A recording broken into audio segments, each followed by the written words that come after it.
Alhamdulillah kami sudah resmi membuatkan laporan kepada Komisi Yudisial terkait dengan kasus yang kami tangani, kasusnya Nadiem Anwar Makarim di PN Tipikor Jakarta Pusat. Adapun beberapa laporan kami kaitan dengan dugaan terjadinya pelanggaran kode etik perilaku hakim, kami tegaskan dalam laporan-laporan tersebut dengan dilengkapi dengan bukti-bukti yang nyata. Karena dalam persidangan itu selalu kami sampaikan bahwa kami merekam setiap persidangan dan persidangan ini dibuka untuk umum, jadi semua menyaksikan proses persidangan tersebut. Pertama, kami melaporkan 4 hakim yang memutus bersalah terhadap Nadiem. Bagi kami, putusan bersalah itu sah, itu kewenangan dari majelis hakim. Tapi terhadap manipulasi terhadap fakta-fakta persidangan itu yang kami sesalkan. Jadi pertama kami melaporkan tentang banyak sekali manipulasi fakta-fakta persidangan yang dilakukan oleh 4 majelis hakim tersebut. Sehingga kami sampaikan secara detail tentang manipulasi itu di Komisi Yudisial, sehingga Komisi Yudisial bisa mengecek apakah benar laporan kami atau tidak. Di situ terlihat banyak sekali fakta-fakta yang seharusnya ada dalam proses putusan tersebut tapi tidak disampaikan, atau sebaliknya tidak ada fakta-fakta tersebut tapi malah disampaikan dalam putusan tersebut. Itu hal yang pertama. Lalu kaitan dengan hal-hal yang teknis lanjutannya terkait dengan kode etik. Pertama, hakim ketua majelis yaitu Hakim Purwanto yang sudah dijatuhi putusan non palu oleh Komisi Yudisial dalam perkaranya Tom Lembong, malah beliau ditunjuk lagi sebagai majelis hakim kasusnya Nadiem Anwar Makarim. Jadi non palu itu adalah 8 Desember 2025, ditunjuk menjadi hakimnya itu 9 Desember 2025. Artinya betul-betul menunjukkan pengabaian terhadap putusan Komisi Yudisial tersebut. Itu yang pertama.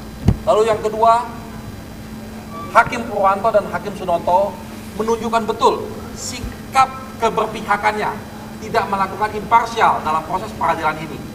Mereka dalam proses persidangan ketika ada fakta-fakta yang meringankan terdakwa malah seperti diabaikan, tetapi memberatkan malah digali sedemikian rupa.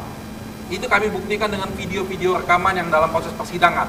Misalnya dalam saksi Fiona dan saksi Andre yang menguntungkan buat terdakwa, seakan-akan dipotong-potong terus keterangannya, seakan-akan diabaikan. Tapi saksi-saksi yang dianggap memberatkan malah digali sedemikian rupa. Nah, hal-hal inilah yang menunjukkan tidak imparsial dalam proses peradilan. Dari awal, Hakim Sunoto dan Hakim Purwanto menunjukkan betul bahwa seakan-akan sudah mau menghukum. Teman-teman juga ingat bahwa dalam proses persidangan ini terjadi juga ketidakadilan itu, seperti misalnya kami pernah melaporkan juga ke KY, jaksa diberikan kesempatan sedemikian banyak untuk menghadirkan saksi, sampai 50-an, kami baru 5 dibatasi, ini stop. Nah inilah, hal-hal ini sudah kami laporkan dulu ke KY dan ini kita follow upin kembali laporan ini kaitan dengan hal-hal itu. Lalu ada 2 hakim, Hakim Erusman dan hakim satu lagi itu yang selama persidangan tidur di persidangan, dan kami punya bukti rekamannya. Bagaimana mereka memberikan pengamatan kepada proses persidangan kalau mereka tidur. Dan ini karena ini memang direkam jadi mudah untuk dibuktikannya. Lalu hal-hal yang lain tentang bagaimana keproporsionalannya hakim salah menggunakan teori-teori hukum, itu juga kami laporkan. Jadi kami membuat laporan itu lengkap dengan bukti-buktinya, kami juga siapkan PPT-nya, sehingga kami harapkan Komisi Yudisial bisa memfollow upin laporan ini. Dan tadi kami sudah ketemu dengan Ketua Komisi Yudisial, beliau berjanji akan menanggapi laporan ini dengan sebaik-baiknya. Mungkin itu dari saya, tambahan dari Pak Dodi. Silakan Pak. Ya, terima kasih. Dengan laporan ini kita mengharapkan adanya perbaikan. Mungkin bisa geser Pak. Tengah udah Pak. Geser ke tengah Pak. Sini boleh Pak. Ya, laporan ini sangat dibutuhkan untuk melakukan penyempurnaan, perbaikan dalam proses peradilan. Karena proses peradilan ini bukan hanya saja untuk mencari keadilan, tetapi harus bisa menemukan keadilan. Nah, apabila proses peradilan seperti yang tadi disampaikan rekan kami Pak Ari dilakukan seperti itu ya, tidak imparsial, kemudian tidak profesional, artinya majelis tidak memahami masalah-masalah yang sedang diperiksa, kemudian juga bersikap yang tidak seharusnya, maka ini akan memberikan suatu image yang kurang baik dan memberikan suatu rasa adanya ketidakpastian hukum. Kita sudah melihat bahwa media-media internasional, reaksi dari internasional, dari Australia, dari Amerika, sudah memberikan komentar mengenai bagaimana jalannya persidangan seperti yang tadi disampaikan oleh rekan kami, Pak Ari. Nah, oleh karenanya momentum ini harus dijadikan suatu titik untuk melakukan reformasi di dalam proses peradilan kita yang beberapa proses peradilan terakhir ini telah memberikan sesuatu hal yang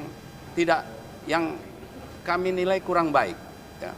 Bukti-bukti sangat jelas karena era teknologi ini semua direkam, ya, semua bisa diamati.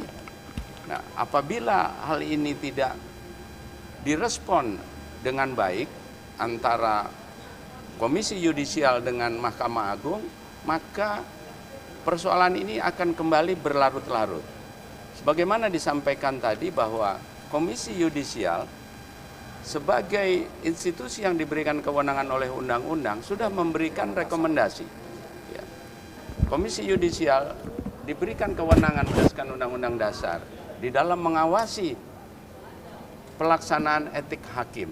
Tetapi rekomendasi tersebut dinegasikan begitu saja, ya, dilawan oleh Mahkamah Agung dengan tetap menunjuk hakim yang sudah direkomendasikan sebagai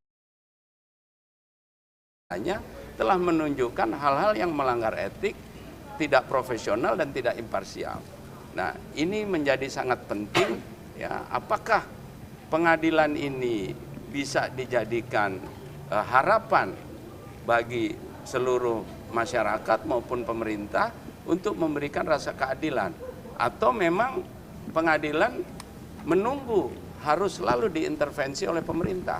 Nah, ini adalah pekerjaan rumah dan kita mengharapkan bahwa Mahkamah Agung juga bisa menerima apa yang direkomendasikan oleh Komisi Yudisial untuk kemudian dipatuhi secara profesional, sehingga perbaikan yang telah diberikan oleh pemerintah terutama di dalam masalah organisasi kesejahteraan hakim dapat ditindaklanjuti dengan pengadilan-pengadilan yang profesional, ya, dan memberikan rasa keadilan serta kepastian hukum.